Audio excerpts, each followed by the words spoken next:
We should never allow the government to decide what is acceptable speech and what is unacceptable speech. We should penalize behaviors, not opinions, and not speech. If you start trying to regulate speech, you start trying to regulate thoughts, you start trying to regulate beliefs rather than behaviors, there's no way that you're not going to abridge the constitutional rights of millions of Americans.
We should be getting pictures from the spacecraft in just a few moments. We're joined in on the sound side with the mission control in Houston, Texas now, so that we will be ready when it does happen. Houston, this is Major Hudson.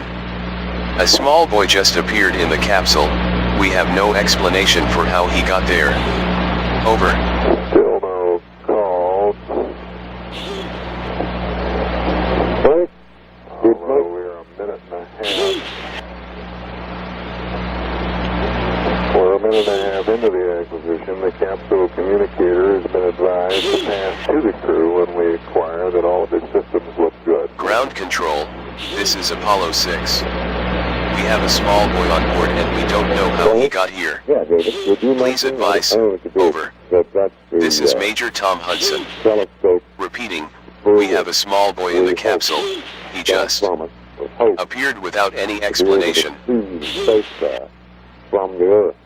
See from the Earth as it circles the moon. If we stick with minutes now since we did acquire.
On the island we all have fun, singing, dancing and drinking rum. Boys and girls kissing in the sun, everybody's got love. Cupid's busy here every day, shooting arrows up every way. Young and healthy or old and gray, everybody got love. Just talk to anyone. Hey, what about this thing? You'll agree. God, everybody got love. Come on, everyone, don't be shy. Now I've told you the reason why. Kiss your trouble and kiss goodbye. Everybody got love. La la la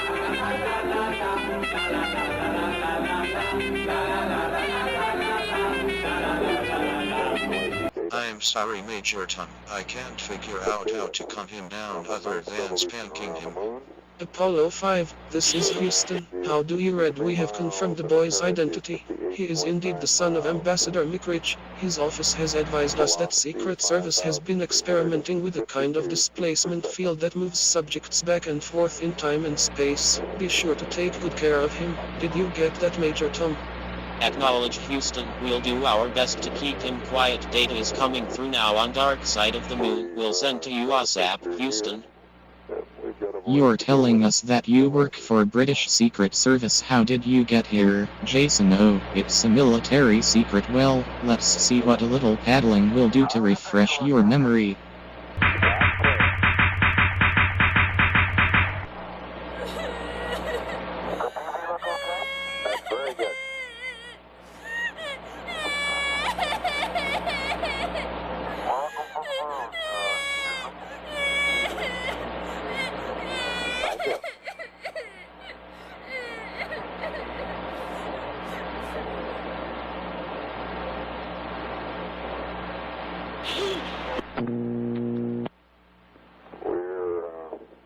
Theorizing here at that bright spot, top left center of your picture is the Earth. It's not very close. Take it over the lunar horizon. We're going to follow the track until the Terminator, where we will turn the spacecraft. Why did you do that? You are going to be in big trouble when we get back to Earth. You've assaulted a British government official. Did you know that? This place isn't any fun anymore. I want to go home. Now. And you'll live with little trouble if he has to. We'll roar back in from space over India and Red China, and then Apollo 8's course goes south toward a landing 1,000 miles southwest of Hawaii. The aircraft carrier Yorktown, the prime recovery ship, is standing by to pick them up. They'll land about 45 minutes before daybreak and stay in the spacecraft until sunup. As of now, the weather for recovery is good. Some broken clouds and 4-foot seas. No real problems expected. Foreman, Lovell, and Anders are trying to get as much rest as possible tonight to be ready for tomorrow morning's landing. The G-spike at LC. Just under 7 Gs. We would estimate they're down to the 180,000 foot point.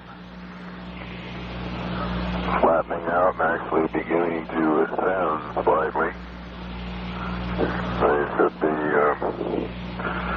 their heat rate will dramatically recede, but they'll still maintain a large heat load. It's barely 5,000 degrees out on the leading edge of the heat shield. It's 7 Gs, a man weighing 180 pounds. Feels it if he weighs 1,260 pounds.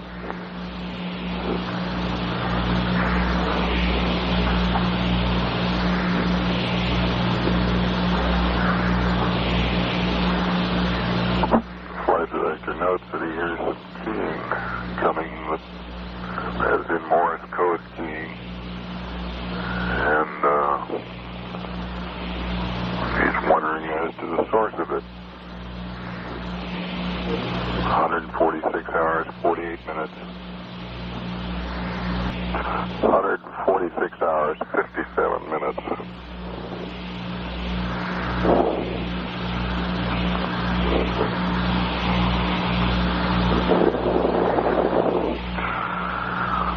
And according to our estimates, they should be hitting the water just about 147 hours even.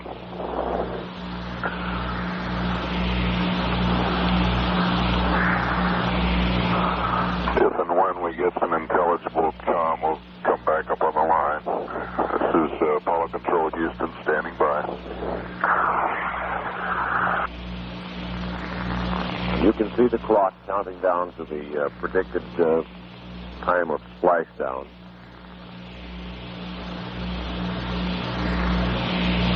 All the parachutes should be out and open.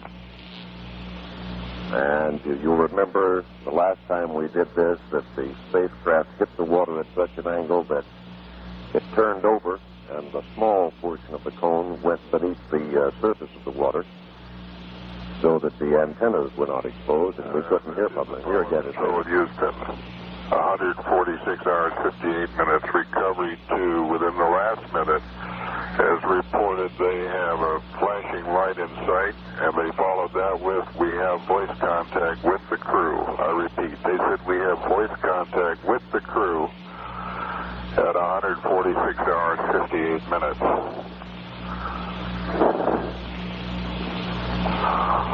We're going to try to patch that conversation into our consoles here. Right now, we've not heard it. Recovery 2 is one of the helicopters that was stationed 45 miles downrange and 15 miles lookout on the Yorktown now reports a visual sighting. They must be close at hand. The helicopter nearest them is piloted by Lieutenant Kenneth Owen of Pensacola, Florida. There are 3 swimmers in that helicopter. It must be closer than 60 miles. That I think is the flight director has advised us to bring up a special circuit, which we hope will bring us any communication that develops out there.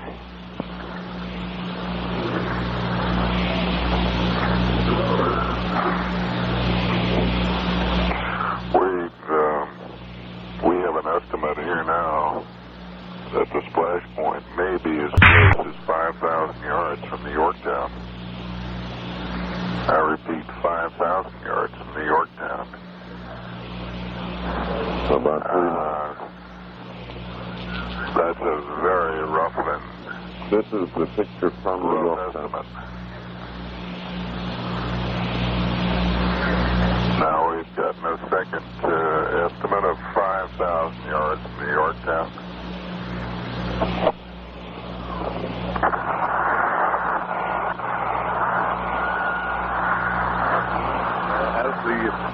As the spacecraft was clearly visible coming down through the atmosphere, very slowly, should be on the surface right about now, about 5,000 yards to port and slightly astern of the aircraft carrier Yorktown. And there comes one of the helicopters. We can see its bright, blinking red light in the Pacific night sky heading over toward the sea. And any minute now, that helicopter will be dropping smoke bombs, smoke markers on the surface of the Pacific. And after that, the helicopter will hover overhead until the time comes to drop the swimmers. Now back to Ron Messer. The spaceship came down in the water. The spaceship came down in the water on the port or the left side of the aircraft carrier Yorktown, only 5,000 yards from the aircraft carrier. This spaceship, the Apollo 8, came back from farther away and came back at a higher speed than any other spaceship the Americans or the Russians have launched with men inside. And so that makes the accuracy even more amazing. The various parachutes that slowed the spacecraft finally slowed it to a speed of about 17 miles an hour when it hit the water, which is a pretty good jolt. But the 3 astronauts were strapped down in their chairs so they wouldn't be hurt by the buffeting of re-entry or by the jolt of hitting the water at about 17 miles an hour. And also, the legs of their couches were built with shock absorbers so that when the capsule did hit the water, the legs of the couches gave way somewhat and absorbed the shock.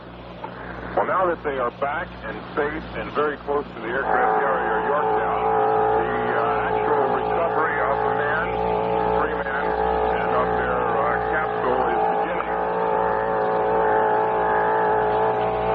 As warning klaxon that the number 3 elevator is being raised. This is the elevator that the astronauts will ride down on to the sick bay, which is over there, once they're aboard and have gone through a very brief welcoming ceremony.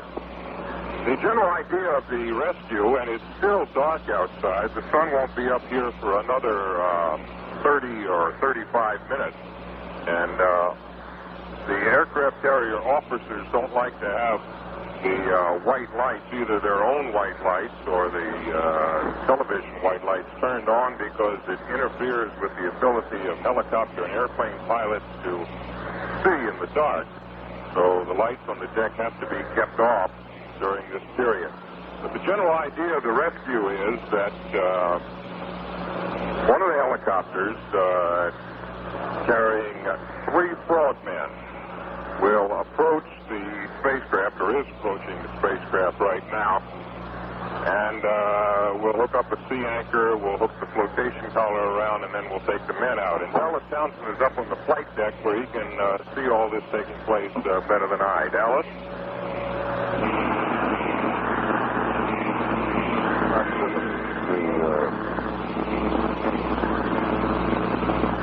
Television pictures from the Yorktown is sent, as you said earlier, sent to a satellite over the Pacific. Then into, where? In the U.S.? In Washington? State of Washington. Then into the network. 6,000 yards. 6,000 yards from the aircraft carrier Yorktown, and within half an hour, the astronauts should be emerging from the spacecraft. We have no word yet, as far as I know, on the condition of the astronauts, but there is nothing to suggest that they are in anything but the very best condition after their 6-day flight, which included 10 orbits of the moon. Still later, from a friend of mine in the Navy who's providing us with the very latest information from the bridge, the latest AOK from the spacecraft. That famous expression, an expression made famous at Cape Kennedy a few years ago, AOK from the spacecraft, which means that the 3 astronauts, Frank Borman, James Lovell, and William Anders, are in good condition. Ron Dustin, can you hear me up there on the 07 level? Well, I'm not up on the 07 level, Dallas, but I can hear you. These,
around the world challenged the powerful, and they bring all of this to every story that breaks. We've got breaking news, and it's good news. And touches your heart. How do you even say thank you? Thank you is not big enough. I made this.